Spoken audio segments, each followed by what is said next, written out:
Shot 3 times. It looks as though once was enough. Any one of the 3 shots would have killed him instantly. Well, what did you find out from the guests? They said they didn't hear any shots. What's the matter with their ears? They were too busy celebrating. Celebrating what? They say this man Cooper was appointed to the Balkans.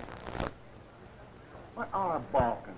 A place in Europe where they have diplomats. Oh, important, huh? Well, I'll see if I can find somebody that wasn't celebrating when he met his finish.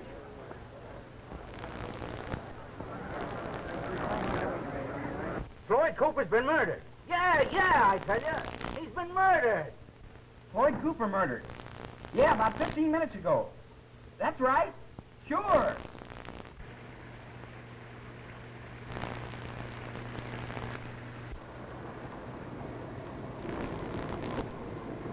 Will I wait, boss? Extra! Extra! Floyd Cooper murdered! Extra!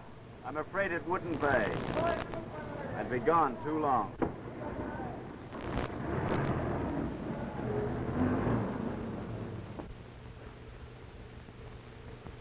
All right, the photographer's on the way out now. Right. Okay.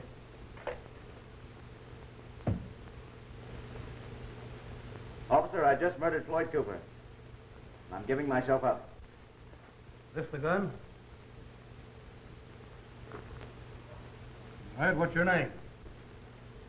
Howard Trude, Washington correspondent of the New York Press. When'd you kill him? 45 minutes ago. All right, go ahead. Give me the details. You've got all the details now you'll ever get. All right, Sergeant. Yes, I got the gun he did it with. Oh, pardon me. Thank you. He says his name is Robert McCaigh from South America. He said he killed him about 35 minutes ago.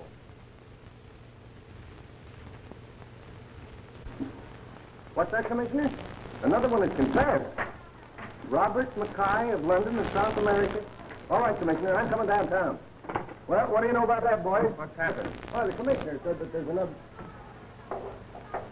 Who's this? He just confessed, and here's the gun. What's your name? Sergei Krenwicz. And why did you kill him? That's my affair. I came all the way from Manchuria to do it, not to talk about it.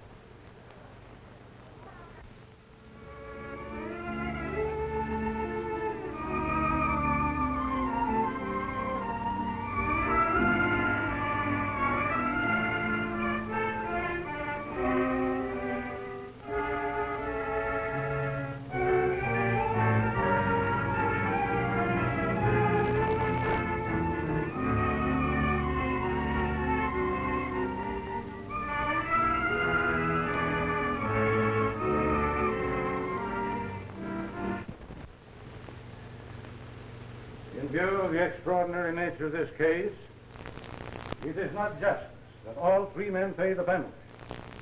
Stop. Urge leniency. Federation of Women's Clubs. Federation of the Society of that. Telegrams by the hundred. Newspapers screaming headlines. That's why I called you gentlemen here tonight. We've only a short time in which to make a decision. Peters, can't you find a way out of this? Who, me? You prosecuted them. As far as I'm concerned, at heart, they're all equally guilty. Conspiracy to murder, and then a conspiracy of silence. Yes. Connor, what has the Attorney General's office decided? Well, the matter's entirely in your hands, Governor. You can let all 3 of them die or save all 3 of them, or 1 or 2 of them. That's the tragic part of it, leaving it to me. You know I can't pardon all 3 because 1 is really guilty. Sometime between now and daylight, I must save 2 men from an unjust death. That sounds like a reflection on me. Professor, why don't you say something? Nobody asked me. But what did your investigation disclose? A lot of things. But no positive proof. What do you call positive proof? They all admitted killing him. But one of those bullets must have come first. That's something to interest Barney. He's got a monopoly on brains. What about it, Varney? Professor Varney, will you honor us with your attention? Barney's doing brain work. When it comes to brain work, it's better to keep your fingers busy instead of your wind. Now, gentlemen, please. Barney, can't you determine the order of the firing?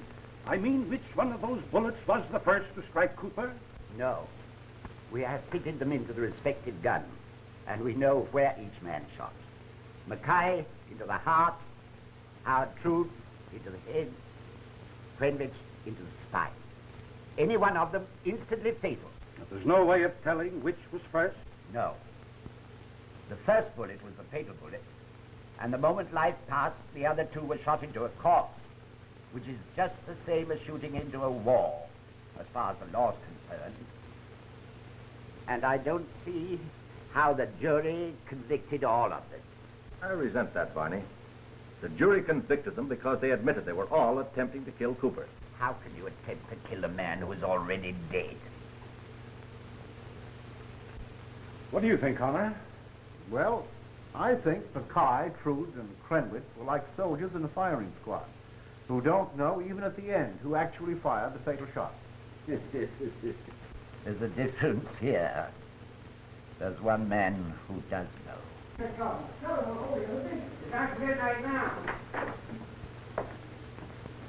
They're getting insistent, sir. Did you tell them that I won't make any statement? I have already told them, sir. Then they'll have to wait. I agree with Professor Varney. I still think he's wrong. Then you believe, Professor, that these three men on the verge of death may be induced to tell their stories, particularly when they know it means a pardon for two of them? Yes. I have every confidence in Professor Varney's scientific apparatus in recording the pulse beat during the period the brain is concealing the truth. And you think you can get the truth? If they speak at all, it will be impossible not to get the truth. And then if you will sign these two pardons in blank, Governor, and give them to Professor Varney to fill in at Sing Sing, you will be doing all that's humanly possible in the interest of justice.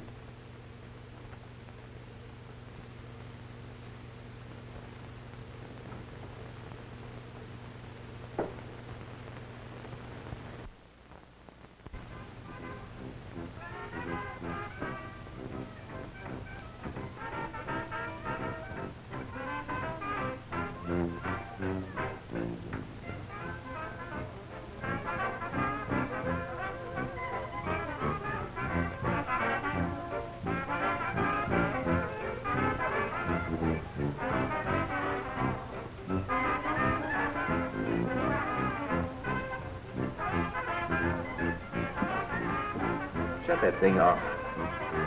Sorry, old chap.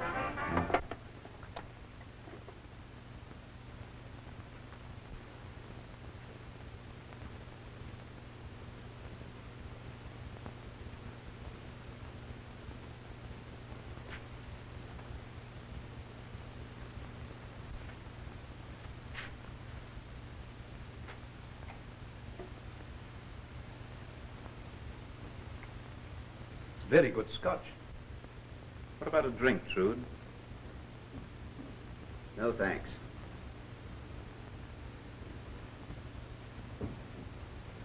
How about you, Krenwicz? No, thanks. I'm too busy drawing my life's work. You may not get a chance again. Oh, in that case...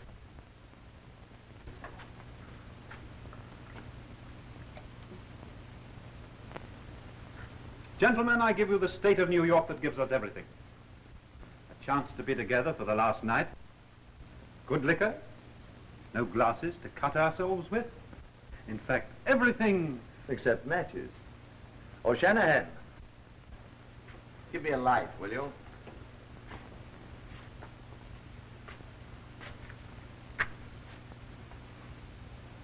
There you are, Mr. Krenwicz. Krenwicz. I'll try to remember it. And if you don't get it by morning, forget it. It won't be necessary. Good evening, Warden. Good evening, Shanahan. Open the cell.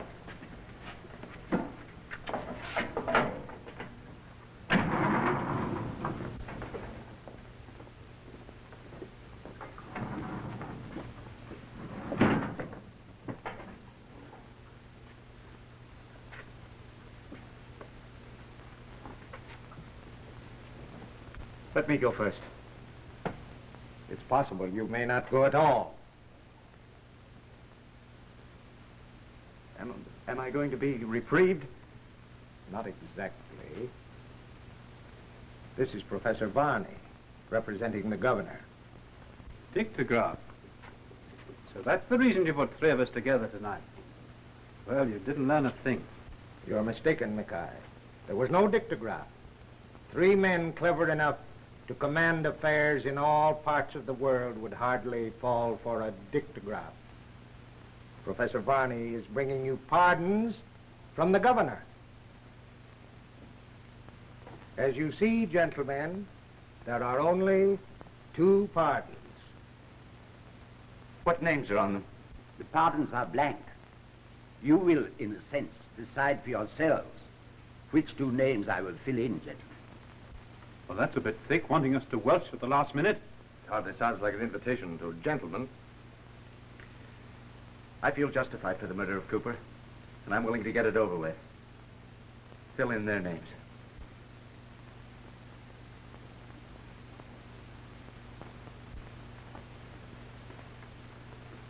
Is that agreeable to you, McCaigh?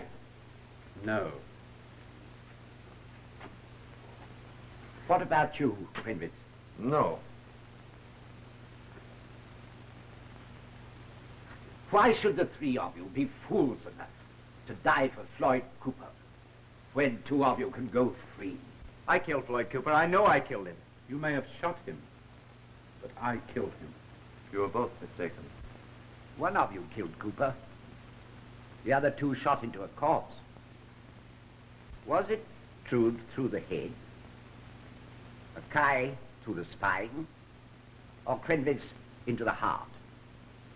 Whichever one of you it was who really killed Cooper knows the truth, and he's hiding behind the other 2. One of you shot first, and he's hoping the state won't send 3 men to death. But he's wrong.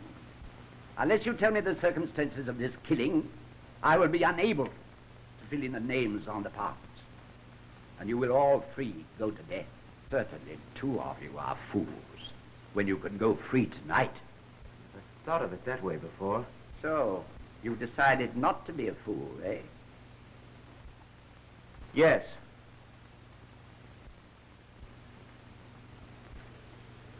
How about you, Krenwicz? If this has suddenly become a life and death contest, count me in. What about you, McCaigh? Very well. Very well. Then, suppose I begin with you. The instrument is ready, McCaigh. As you talk, your words and your impulses with relation to them, true or false, will be recorded on the record. I will have nothing to do with deciding whether your name goes on a pardon. The instrument will set you free or send you to death.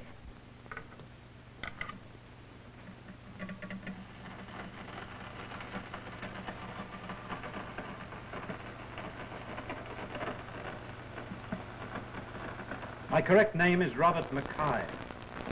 I'm an Englishman, formerly a surgeon in the army. I went out from London last year in charge of a coffee plantation in South America. My wife went along with me. She was an American girl. We had a charming home, and in spite of living on the borderline between 2 warring republics,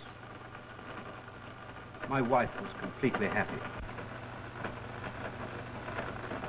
I'd heard of Floyd Cooper as a famous war correspondent when I was in the army, but I'd never met him. One afternoon, my wife and I were having tea in the garden.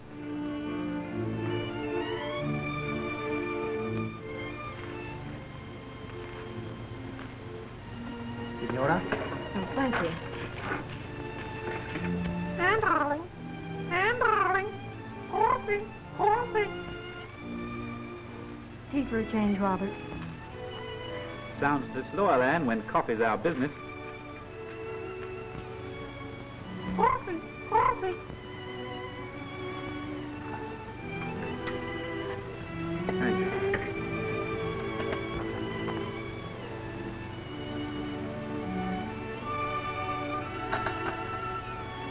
We're getting a better grade with every planting. My assistant manager sent me this experimental bush. It's going to do wonders. Increase the size of the bean and alter its shape entirely.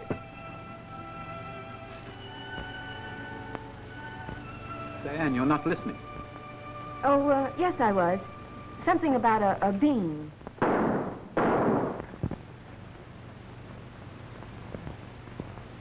There's nothing to worry about, dear. We're in a neutral zone, and as long as we mind our own business, nothing can happen to us. Are we going home this year, Robert? I'm sorry, Anne. But next year we might get to London and New York. That is, if the company approves my new plan. I'll have to spend a couple of days in the interior. And leave me alone again? Oh, it's quite safe here. Who cares about safety? Darling, you've completely ruined it. I'm sorry, Bob.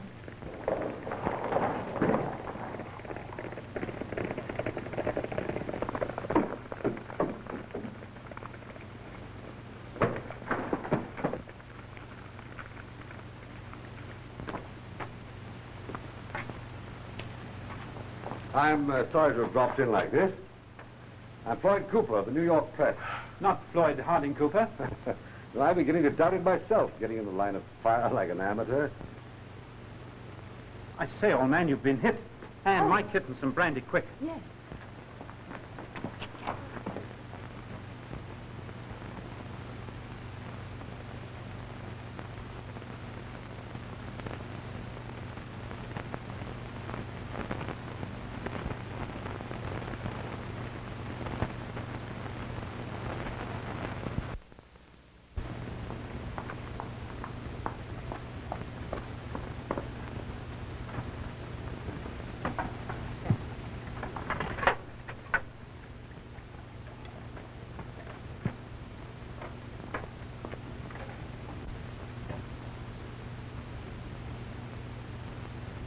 Thanks. You know, I dropped into the right place. I'm Robert McCaigh. I used to be a surgeon. This is my wife. Charmed. How do you do? I'll have this out in a minute. I say, there's another wound here. An old one. Yes. Belgium. Dinmont dressing tent. I used to be a Dinmont. Ah, perhaps this is your work. I should have remembered the most famous war correspondent of our generation. Oh. Perhaps it was Dr. Butcher at that time. I don't know. There were lots of butchers at that time.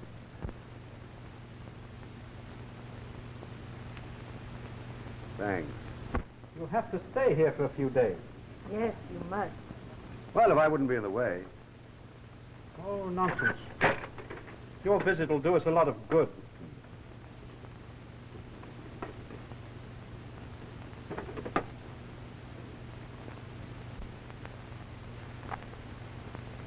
And darling, coffee.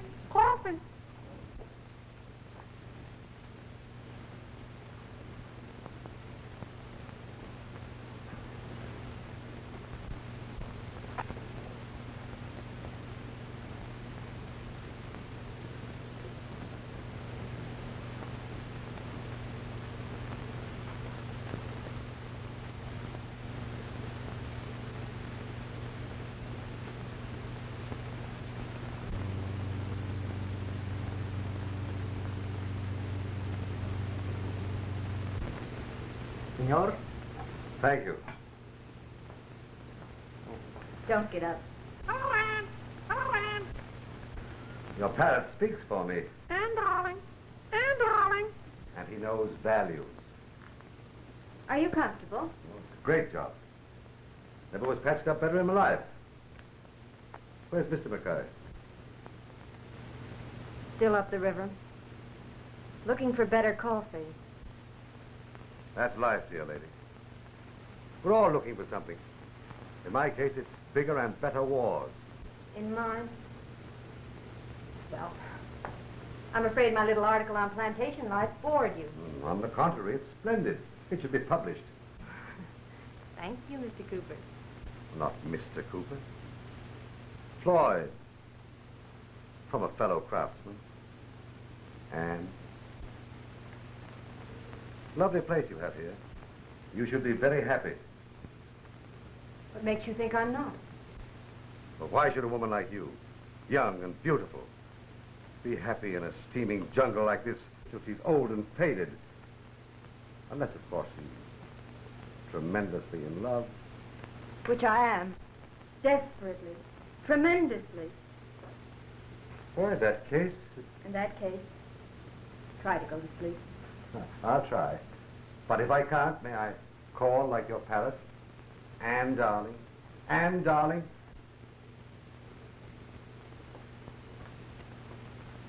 That's not a parrot. It's a macaw. Good night. Good night. Good night. Anne.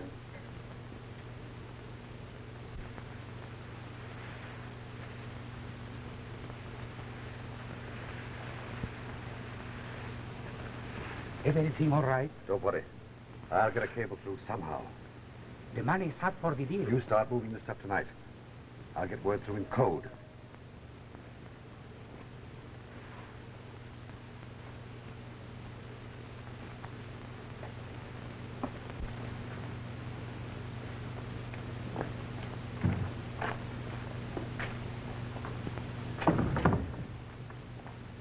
Hello, darling. Hello, Bob. Darling, I've got great news for you. I've crossed another shrub. Now, what do you think of that? Looks nice. How's Cooper? Fine. Where is he? Oh, around somewhere. Look, Bob. He's autographed one of his books for us. To Anne and Robert McCaigh. Floyd Hardie Cooper. Makes us quite famous, doesn't it? Hello, Anne. Hello. Feeling better, Cooper? I have to feel better, because I must get these dispatches through to the cable office. War is war. Will there be war? Confidentially, I'm afraid so. This Grand Charcoal affair is nearing a climax. And, General, the dispatches must go through. But you're in no condition to travel 2 days to the port. I can't help that. I positively forbid it. I've got to go to the port myself to cable the company. Let me have the dispatches. Well, that's kind of you. We'll go collect. Newspaper code, of course. Makes me feel quite important. Oh, not at all. I'm merely an observer. It's men like McCaigh who do the really big things. Do you really think so? Has he been telling you about my new shrubs? Well, we've spent quite a lot of time talking about your new shrubs.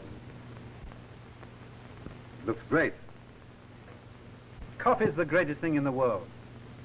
My wife's an American, brought up on coffee and drinks tea. Very disloyal. But you're English, brought up on tea, and you drink coffee. I live coffee. Don't you worry about these dispatches. You just stay around till you get better. You know, your visit is doing us a lot of good. I've never seen Anne looking better. In that case, I shall have to get myself shot again sometime when I'm passing by.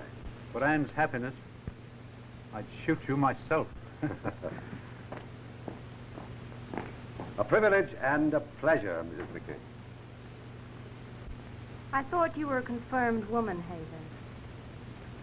Maybe it's like changing from tea to coffee. This country does strange things to you.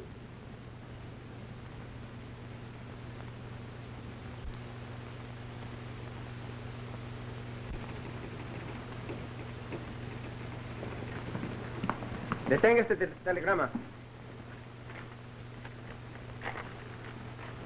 Senor, you're under arrest.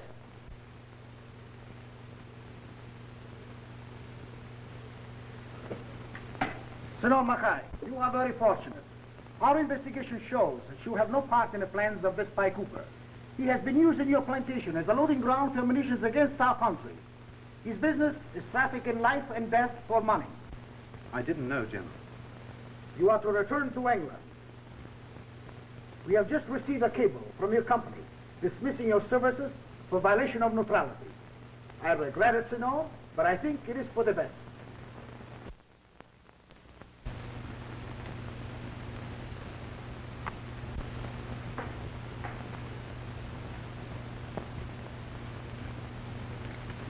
Thank you, Jim.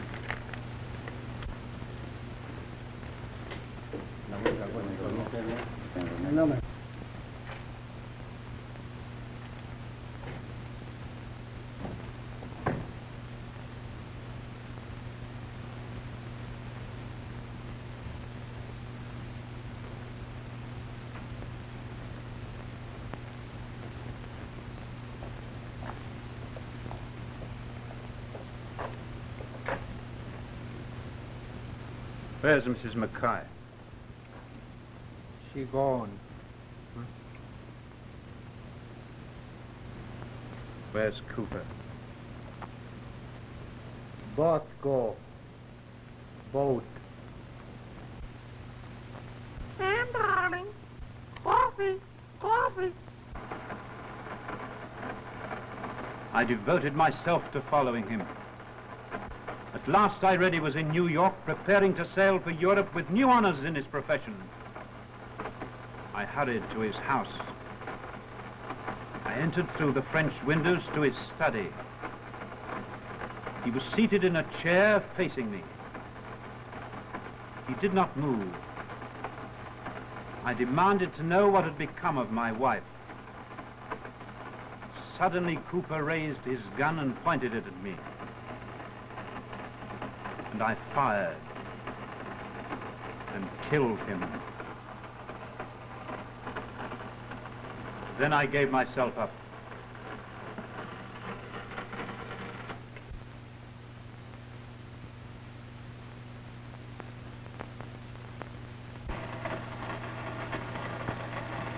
If I had known McCaig's story, I could have given him information regarding his wife. The first time I met Cooper was in Shanghai, where there was a woman who called herself Ann Cooper. What became of her? I don't know. She was not with him when I encountered him again in Manchuria, where I was a military attaché at the palace of Chang Fu, the warlord. I was deeply in love with Miss Xin Fa, a beautiful girl of Western education.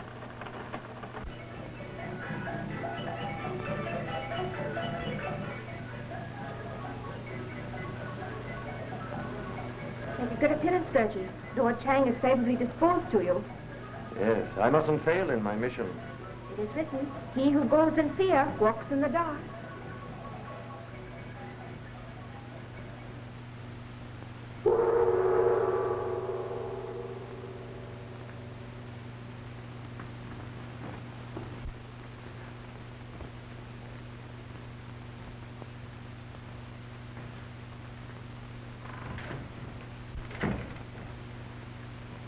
Greetings to the illustrious Lord Chang Fu. May the bright sun of your presence continue long to light the world.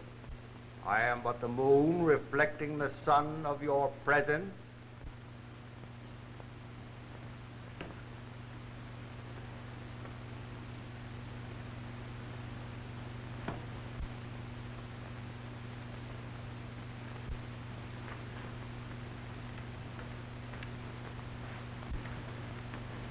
Have you examined the prisoner? He wishes to see your highness. Bring him in. If you will excuse me for a moment.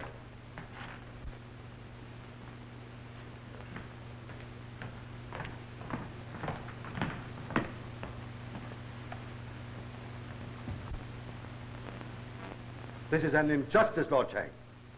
I'm a war correspondent. I was robbed of my credentials by bandits while I was on my way to join your forces. I have information. You are not what you say. But I am. My credentials were stolen.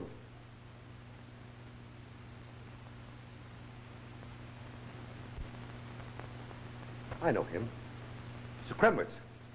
I met him once when I was in Shanghai. He can vouch for me. Do you know him for what he says? Don't you remember, old man?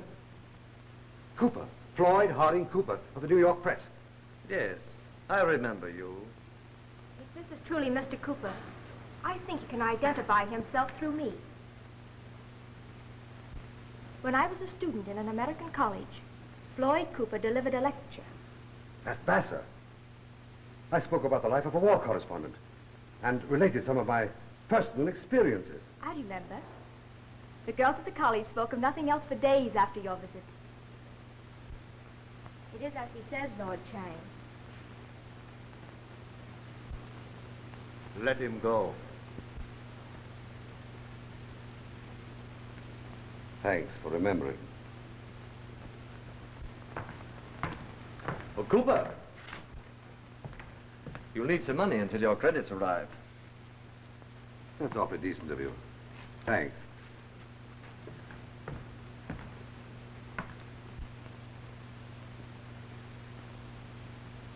That's in honor of your new appointment. Oh, it's only the beginning. But you must be careful. Lord Chang does not see through our Western eyes. Who is it? Just a fellow who's come to pay a debt. No, no Chinese custom. Thank you, Krenwicz. Greetings, Miss Bass. Have a drink? Yes, thanks. You know, I'm very grateful for what you both did for me. Oh. My illustrious ancestors, thank you. Because you failed to join them today? Score one for Vassar. Well then, with the eyes of Asia. After that, I really must go. Allow me.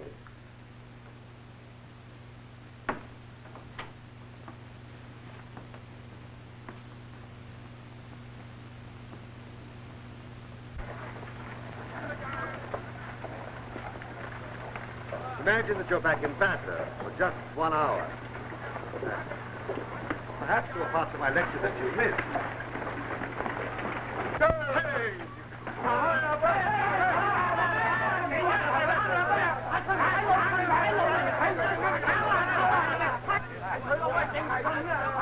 Very well. If you are so anxious to continue that lecture. Lunch in the Street of the Lotus? In the Street of the Lotus.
I beg your pardon, Mr. Cooper.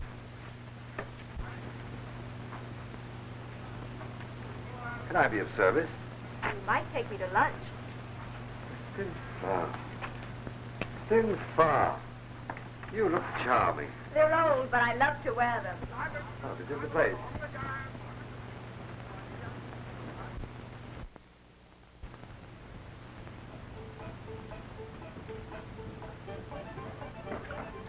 Tea and rice cake.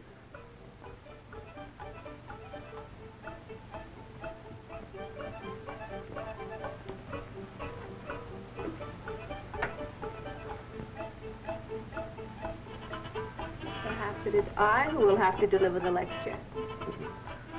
Don't want to blame it yourself, being so lovely.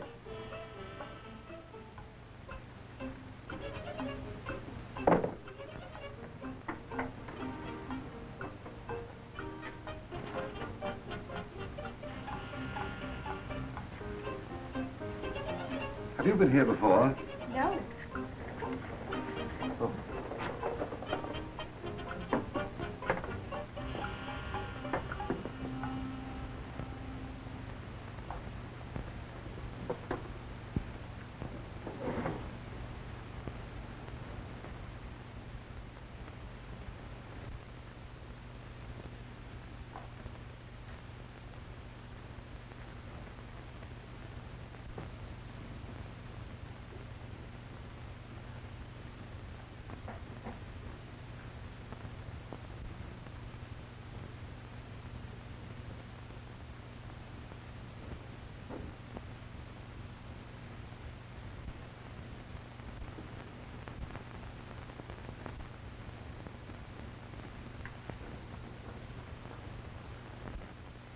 lovely things and too soon. Please don't say that. Why? Because I want to see you again. Often. Oh.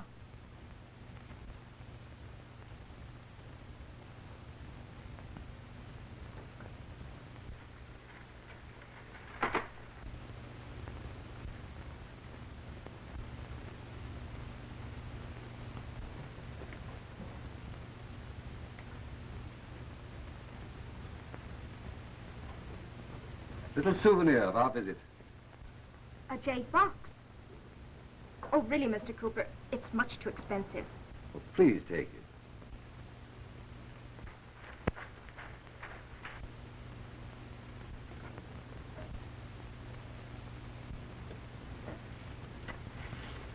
I insist that you have it.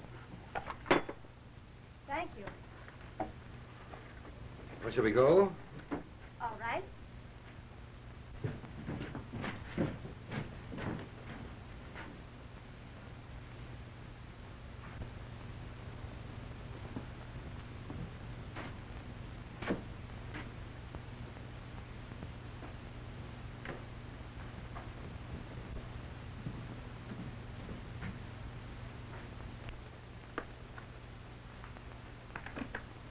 Good day, Senva.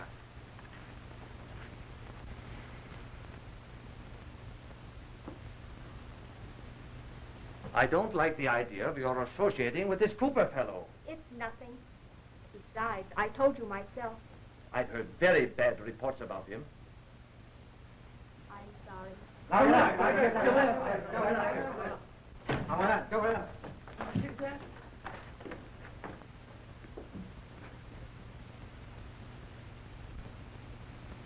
Your Highness.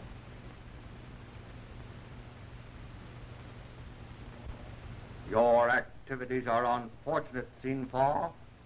It is not good for women to meddle. I humbly apologize, Your Highness. What have I done?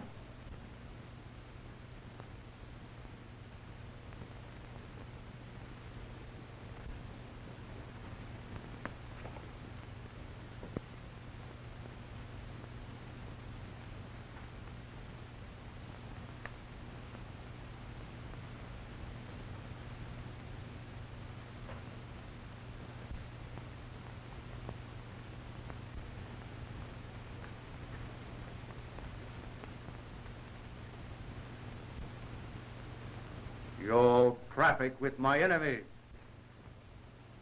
I did not know. Cooper gave it to me. Cooper?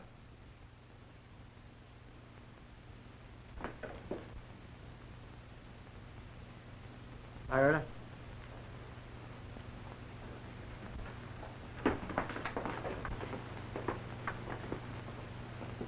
I may go.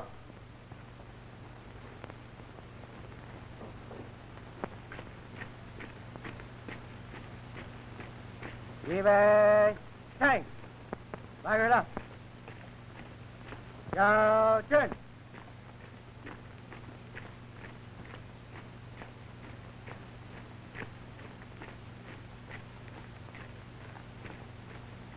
Down, down. Down, pow. That's why I came from Manchuria and searched until I found where he lived. I read that it was his last night in New York. I went to his place. I came through the French windows into his study and found him sitting in a chair. I accused him of the death of Senfa, and in answer, he raised his gun, and I shot him. There is no question in my mind that it was I who killed him. I had every reason to, and I did.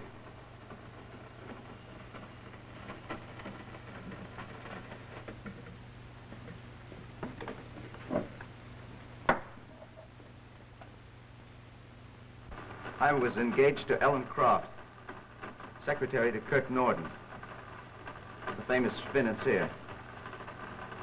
Floyd Cooper was trying to use her to get an introduction to Norden. You know what an introduction to Norden could mean to a man like that.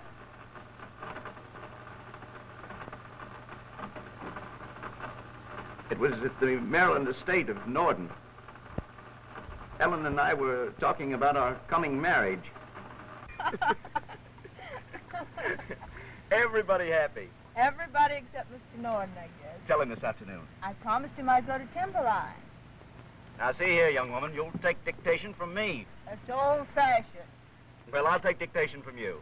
Anything so long as we're married soon. Here we are. They just came, miss. Oh, thanks. Mr. Norden will be ready for you in a few minutes. All right. Norden sending you flowers? Norden? Oh, you're not getting jealous again, Howard. Who then? Are you trying to play a joke on me? I'll bet your card's tucked away here someplace. Oh, here it is. But it says from Floyd Cooper. Begging your pardon, ma'am, for being so bold. Oh, thanks, Mr. Cooper. But I don't think... Oh, just a bribe. Oh. Hello, Howard. What are you doing here? Miss Croft knows. I'm very sorry, Mr. Cooper, but your request is impossible. What's between you two? Oh, orchids. A rare tropical plant. Also, they're parasites. Not bad, Trude. That's beside the point. What are you doing here? I don't see that that's any business of yours. Miss Croft and I are engaged. Congratulations. But I still don't see how my business can concern you. Mr. Cooper's here to see Mr. Norden about an interview. Don't do it. Oh, maybe you're on the same assignment. No, I'm not. And isn't it a bit unprofessional to use your influence to prevent me from getting my interview? If it's only an interview he wants. Mr. Norden never grants interviews. But he's leaving for Timberline, and if you'll call on him there, I'll see what can be done. Thank you. Well, let's call it a truce, Howard. We're not on the same assignment.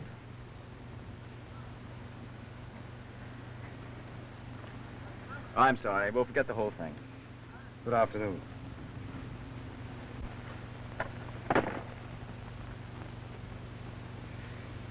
I'm sorry. Well, that's all right, Howard. I couldn't bear to see a fellow like Cooper talking to you. He does sound exciting. That's just his line. I infer from that, Howard, that Mr. Cooper's not strictly a moral man. No, cut it out, will you? I'll be away from Washington in a couple of days. You can resign your job and we'll announce our engagement. I'll see you at Timberline.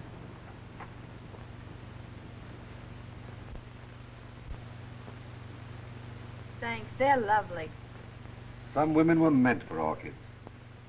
I think it's about time for you to see Mr. Norden. You know, I'm rather sorry that you managed to arrange that appointment. But I thought you wanted it. Well, I did. But now I won't have any excuse left for staying on. Timberline. Well, the lion is in his den. And I'm condemned to enter. Too late to recall it. I've resigned from the lion's services. Do you think that was wise? I think it was very wise. Burning all your bridges? Don't you approve of Howard? I approve of you. I think you're charming, beautiful, thoroughbred. And I don't like to see thoroughbreds hitched to plow horses. You mustn't keep Mr. Norden waiting. And you're a good newspaper man. News comes first. I see. So this is the press man who's taking my right arm away from me, huh? No, Mr. Norden. It's another newspaper man.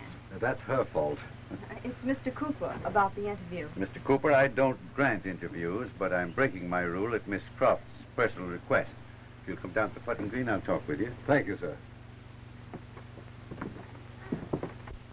Well, what is it you want to interview me about? I want to know if you'll be interested in this.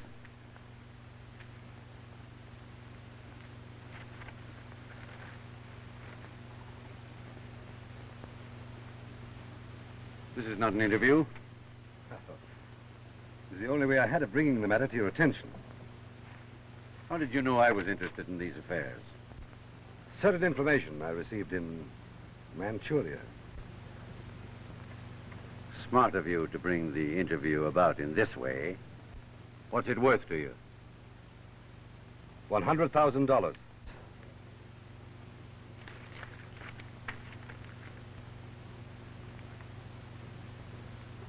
Oh, there's another little matter. Another war contract? Oh, no. Just a favor. Oh, to the Balkans. I wouldn't be able to arrange anything through the diplomatic service, but there's a peace commission setting out, financed by some quite well-meaning people. Well, even a semi-official capacity would help. Floyd Cooper on a peace commission. Consider it arranged. I'm glad it turned out so well for you. Thanks to you. It's an important mission. Oh, it's important, I guess. But I never would have undertaken it if I had thought it was best for me to go away. Why? You know why.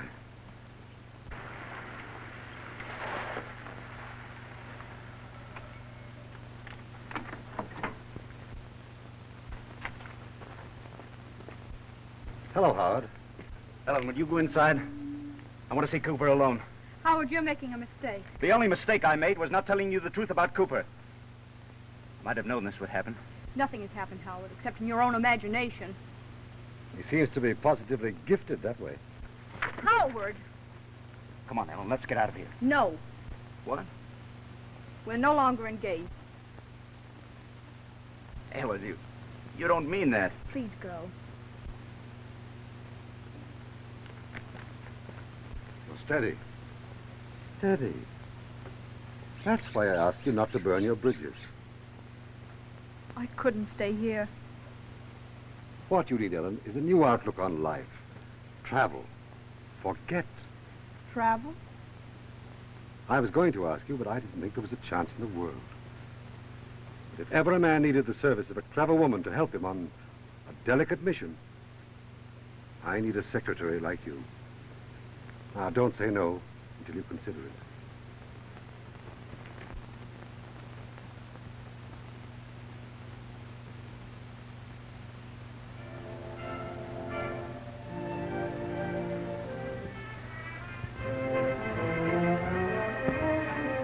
Yes, sir? Is Ellen Croft here? No, sir. I want to see Mr. Cooper, then. Who shall I say is calling, sir? Mr. Stevens of the press. Mr. Stevens of the press, sir. What? Hello, Stephen. Hello, Cooper. Hope you've changed your manners with your name. You were always too good for me at that kind of stuff. Where's Ellen? If you want to make a scene, better come along with me to my study. It'll be nice and private there.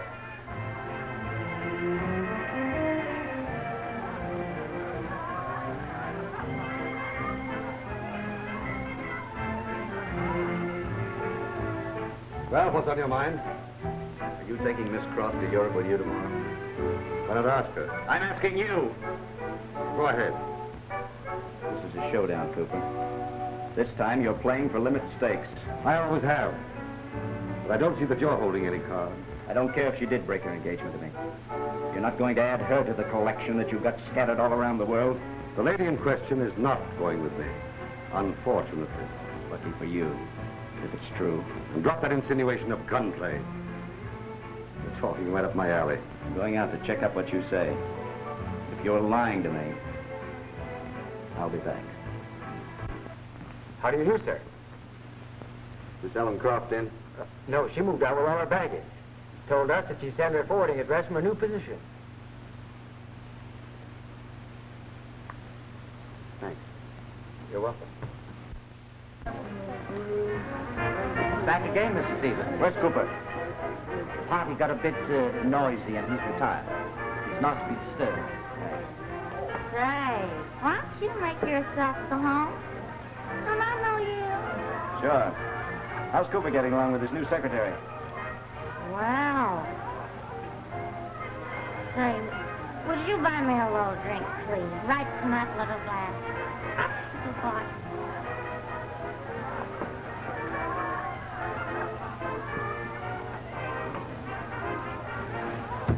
Cooper!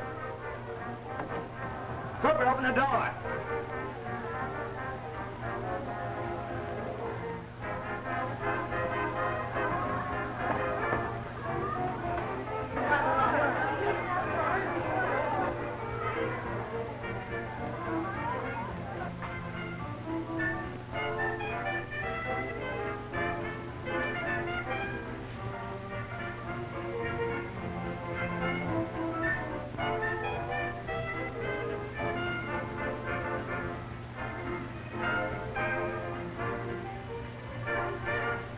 Cooper was sitting in a chair. I demanded that he sail without Ellen. He raised a gun and I shot him. And I gave myself up. And you know the rest.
This is not my name.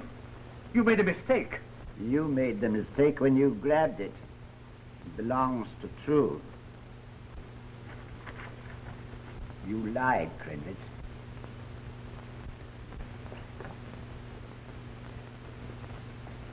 You haven't proved anything. No. I'll show you the proof. Your first lie occurred almost at the beginning of your story.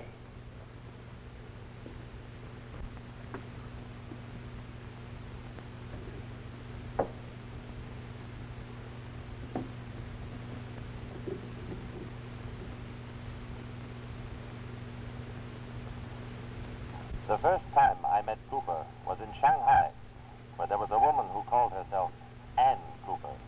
I happen to know that Anne McCaigh never got further than London, where she is now.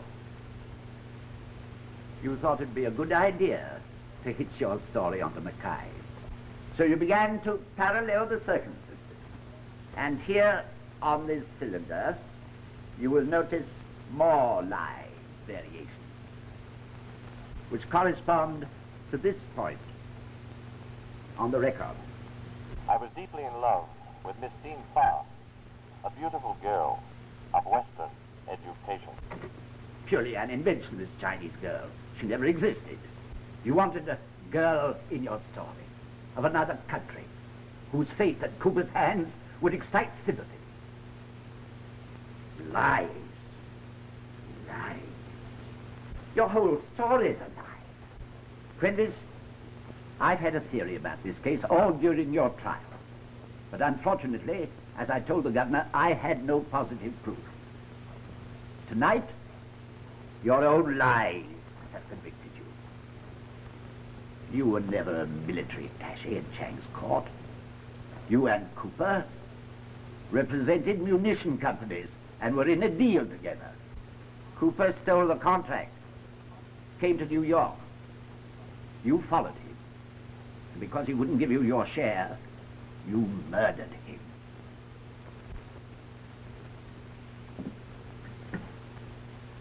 And now, we come to the method you used to convince these two men that they had killed Cooper in what they thought was an act of self-defense. After you and Cooper had fought, and you had murdered him, before you had time to search for the money he had cheated you of, you heard a noise. You picked up the dead man and put him in a chair. You went to the French window, but just as you reached it, you saw a shadow. Then you crouched behind the chair. It was Howard Trude coming to demand the whereabouts of his sweetheart. When Trude made his demand, you raised Cooper's arm as if to fire. Trude shot in self-defense, believing that Cooper was threatening his life. After Trude had gone, you didn't try to get away because you wanted the money from Chang's war contract, so you went to the safe. But just as you got there was an interruption. You hurried behind the chair.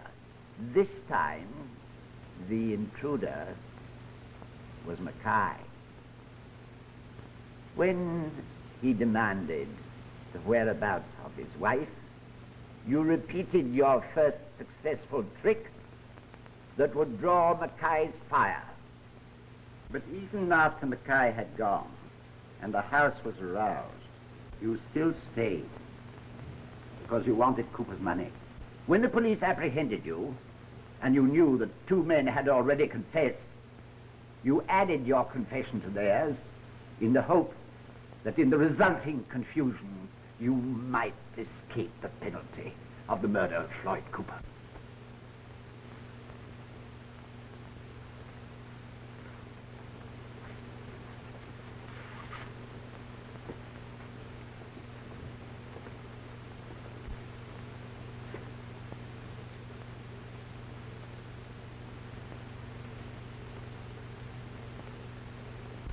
There's a girl for you.